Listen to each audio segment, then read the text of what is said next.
నేను గత 8 సంవత్సరాలుగా ఇండిపెండెంట్గా ఒక వ్యక్తిగా సంస్థ నడుపుతూ చేస్తున్నటువంటి ప్రయత్నాలని అడ్డుకట్ట వేయడానికి మొదటి రోజు నుంచే ప్రయత్నం జరిగింది అధ్యక్ష.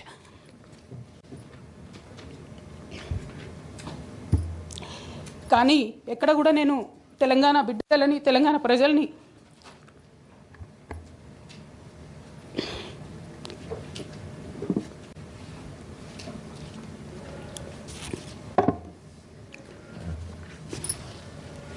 వాళ్ళను డిసప్పాయింట్ చేయదు కాబట్టి నవ్వుతూ పనిచేస్తూ వెళ్ళిపోయిన అధ్యక్ష ఇప్పుడు నా దగ్గరికి ఎప్పుడు పెద్దవాళ్ళు పైరవికారులు కాంట్రాక్టర్లు ఎవరు రాలేదు అధ్యక్ష.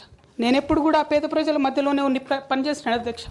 నా దగ్గరికి వచ్చినటువంటి బీడీ కార్మికులు కావచ్చు, బీడీ టేకేదారులు కావచ్చు, అంగన్వాడీ టీచర్లు కావచ్చు, ఆశా వర్కర్లు కావచ్చు, ఐకేపీ ఎంప్లాయీస్ కావచ్చు అధ్యక్ష, అదేవిధంగా జిహెచ్ఎంసీ కార్మికులు కావచ్చు అధ్యక్ష, టీచర్లు కావచ్చు అధ్యక్ష, నిరుద్యోగులు కావచ్చు, ఆడబిడ్డలు కావచ్చు, సింగరేణి ఉద్యోగులు కావచ్చు, కరెంట్ ఎంప్లాయీస్ కావచ్చు, ఎవరు వచ్చిన అధ్యక్ష నేను కాదనకుండా నాకెంత వీలైతే అంత పనిచేసి పెట్టేటటువంటి ప్రయత్నం చేసిన అధ్యక్ష.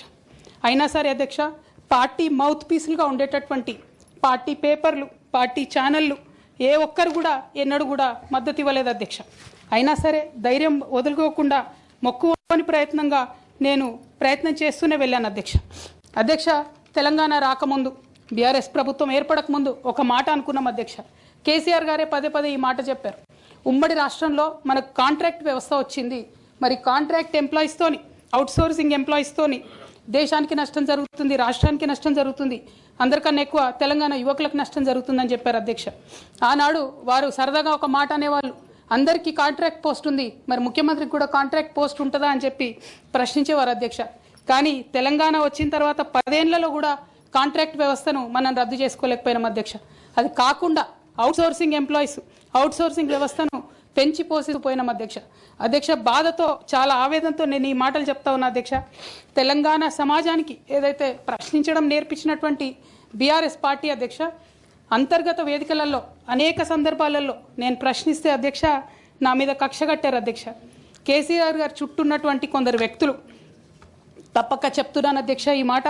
ఎందుకంటే భారతదేశ రాజ్యాంగం ప్రకారం రాజకీయ పార్టీలు ఏవైనా కూడా ప్రజలకు ఒక దిక్సూచిగా నిలవాలి అధ్యక్ష, ప్రజలకు ఒక దారిదీపంగా నిలవాలి. పార్టీలోనే అంతర్గత ప్రజాస్వామ్యం లేకపోతే రాష్ట్రంలో ఎట్లా ప్రజాస్వామ్యం ఉంటుందనే విషయాన్ని కూడా మనందరం గమనించాలి కాబట్టి ఈ మాట చెప్తా ఉన్నాను అధ్యక్ష. మరి కక్షగట్టి నన్ను ప్రశ్నించినందుకు పార్టీ నుండి బయటకు పంపించారని చెప్పక తప్పదు అధ్యక్ష. మొదటి సంవత్సరం నుంచే రాష్ట్ర స్థాయి నిర్ణయాలలో ఎక్కడ కూడా నా పాత్ర లేకుండా కట్టుబడి చేసినారు అధ్యక్ష. ఇవాళ ఆనాడు బాధపడ్డా ఇవాళ నేను సంతోషపడతా ఉన్నా అధ్యక్ష. ఎందుకంటే అధ్యక్ష ధర్నా చౌక్ రద్దు చేయడం అనేటటువంటిది ప్రజాస్వామిక హక్కుల్ని కాలరాయడంలో మొదటి మెత్త అధ్యక్ష. ఆనాడు ఇంటర్నల్గా ఎంత ప్రొటెస్ట్ చేసినా కూడా రాష్ట్రం వచ్చింది, ఇప్పుడు ధర్నాలు ఎందుకు, దరఖాస్తులు లేవు, ధర్నాలు లేవు, అన్ని పనులు చేసి పెడతామని చెప్పుకుంటూ వెళ్ళడం జరిగింది అధ్యక్ష. అట్లానే రైతులకు జరిగినటువంటి అక్రమ అరెస్టులు అధ్యక్ష, ఇవాళ ఒక్కొక్క దగ్గర నుంచి రైతులు మాట్లాడుతూ ఉంటే బాధ తట్టుకోలేకపోతున్నాం అధ్యక్ష. అదేవిధంగా పార్టీలో జరుగుతున్నటువంటి అవినీతి అధ్యక్ష, ప్రభుత్వంలో జరుగుతున్నటువంటి అవినీతిని ఎప్పటికప్పుడు నేను వారి దృష్టికి తీసుకెళ్లడం జరిగింది అధ్యక్ష. అమరజ్యోతి నుంచి మొదలు పెట్టుకుంటే అధ్యక్ష, అంబేద్కర్ విగ్రహం దగ్గర నుంచి మొదలు పెట్టుకుంటే అధ్యక్ష, సెక్రటేరియట్ నుంచి మొదలు పెట్టుకుంటే అధ్యక్ష, కలెక్టరేట్లలో కూడా తీరని అవినీతి జరిగిన మాట ముమ్మాటికి వాస్తవం అధ్యక్ష. దీనికి పెద్ద ఉదాహరణలు సిద్దిపేట, సిరిసిల్లలో కట్టినటువంటి కలెక్టరేట్లు 2 వచ్చినటువంటి మొదటి వర్షానికే 2 కూడా మునిగిపోయినాయి అధ్యక్ష. ఆ విజువల్స్ అందరం కూడా మనం చూడడం జరిగింది. ఇక సిద్దిపేటలో, సిరిసిల్లలో కట్టిన కలెక్టరేట్లకే దిక్కు లేకపోతే మొత్తం రాష్ట్రంలో కట్టినటువంటి అన్ని బిల్డింగ్లు ఎట్లుంటాయన్న విషయాన్ని కూడా ఒకసారి తెలంగాణ ప్రజలు ఆలోచించుకోవాలి అధ్యక్ష. ఒక పక్క నిజం మాట్లాడే వాళ్ళను, సూటిగా మాట్లాడే వాళ్ళను, ఉన్నట్టు చెప్పే వాళ్ళను రిస్ట్రిక్ట్ చేయడమే కాకుండా అధ్యక్ష ఉద్యమకారుల విషయంలో తీరని నిర్లక్ష్యం గురైంది అధ్యక్ష. అనేక సందర్భాల్లో నేను పార్టీ నాయకులని, పెద్ద నాయకులను కూడా అనేక సందర్భాల్లో అడిగిన అధ్యక్ష. వేరే విధంగా సహకరించకపోతే, వేరే విధంగా వాళ్ళకి హెల్ప్ చేయలేకపోతే కనీసం సీఎం రిలీఫ్ ఫండ్ కింద మనిషికి 10 లక్షలు ఇద్దాం, ఎక్కడోళ్ళు అక్కడ సెటిల్ అయిపోతారు అధ్యక్ష అని కూడా అడిగినాం అధ్యక్ష. అది కూడా చేయలేదు. 43 లక్షల మందికి పెన్షన్లు ఇస్తున్నామని గర్వంగా మనం చెప్పుకుంటున్నాం. ఉద్యమకారులు కాన్స్టిట్యున్సీకి 1000 మంది కూడా ఉండరు. ఆ 1000 మందిని పట్టుకుంటే ఇంకో 1,00,000 మందికి ఎక్కువైతుంది. వాళ్ళకు పెన్షన్ ఇస్తే లాగుంటుంది, గౌరవంగా ఉంటుందని అనేక సందర్భాల్లో చెప్పినాం అధ్యక్ష. అది కూడా 69లో పనిచేసినటువంటి ఉద్యమకారులు వాళ్ళ స్ఫూర్తిని తీసుకొనే మనం ముందుకెళ్ళినామని మనం చెప్పుకున్నాం అధ్యక్ష. కానీ వారిని కూడా ఎన్నడూ కూడా గుర్తించలేకపోయినాం అధ్యక్ష. అదేవిధంగా విద్య విషయంలో అధ్యక్ష మన మెయిన్ ట్యాగ్ లైన్ నీళ్లు నిధులు నియామకాలు అనేటటువంటి మన మెయిన్ ట్యాగ్ లైన్ ఏదైతే ఉంటుందో అధ్యక్ష, అన్నిటినీ కూడా గండుగొట్టుకుంటూ పోయినాం అధ్యక్ష. విద్య విషయంలో, నియామకాల విషయంలో, అన్ని విషయాల్లో అదే జరిగింది అధ్యక్ష. అదేవిధంగా కొందరు ప్రజాప్రతినిధులు చేస్తున్నటువంటి దురాగతాలని కూడా ఎప్పటికప్పుడు నేను అధిష్టానానికి చేరవేసిన అధ్యక్ష. దాని మీద ఎటువంటి చర్యలు లేవు అధ్యక్ష. దానికి ప్రత్యక్ష నిదర్శనం ఇసుక దందాల్లో చేసినటువంటి అక్రమాలతోని నేరేళ్ల లాంటి దురాగతాలు జరిగినాయి అధ్యక్ష. దళిత బిడ్డల మధ్యలో అనవసరంగా బలైపోయినారు అధ్యక్ష. కానీ దాని మీద కూడా ఎటువంటి చర్యలు తీసుకోకపోవడం, అది అప్పుడు బీఆర్ఎస్ ప్రభుత్వం తీసుకోకపోవడం, ఇప్పుడు కాంగ్రెస్ ప్రభుత్వం చర్యలు తీసుకోకపోవడం కూడా చాలా దారుణం అధ్యక్ష. బోధన్ షుగర్ ఫ్యాక్టరీ అధ్యక్ష, నా ప్రాంతం అధ్యక్ష, నా బోధన్ మా అత్తగారిలు ఒక 10 ఏళ్లలో కనీసం ఒక 100 సార్లు అడుగుంటాం అధ్యక్ష బోధన్ షుగర్ ఫ్యాక్టరీని తెప్పియాలని చెప్పి. బోధన్ షుగర్ ఫ్యాక్టరీ విషయంలో చేసినటువంటి నిర్లక్ష్యానికి మాత్రం నేను పర్సనల్గా చాలా అవమానంగా ఫీల్ అయిన అధ్యక్ష.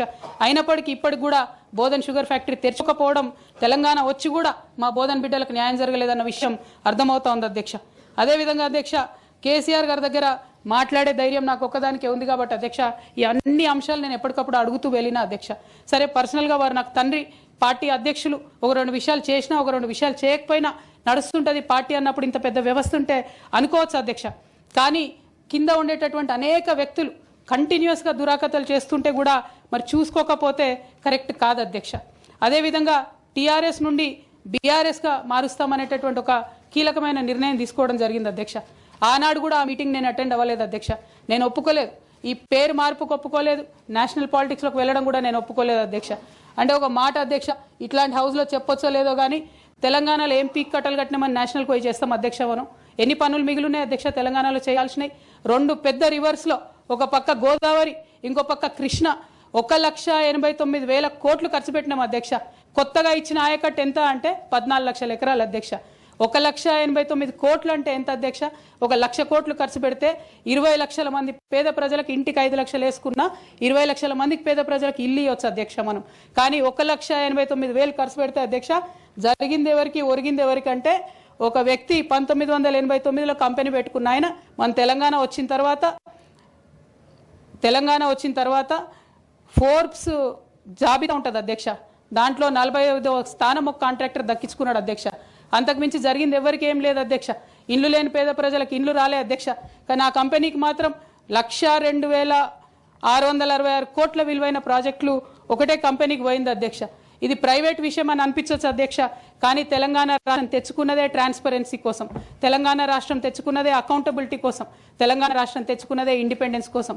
ఇవేవి లేనటువంటి తెలంగాణ రాష్ట్రాన్ని మనం ఊహించని కూడా ఊహించలేము అధ్యక్ష. చూసుకుంటూ ఊరుకోవడం కూడా సరికాదు అధ్యక్ష.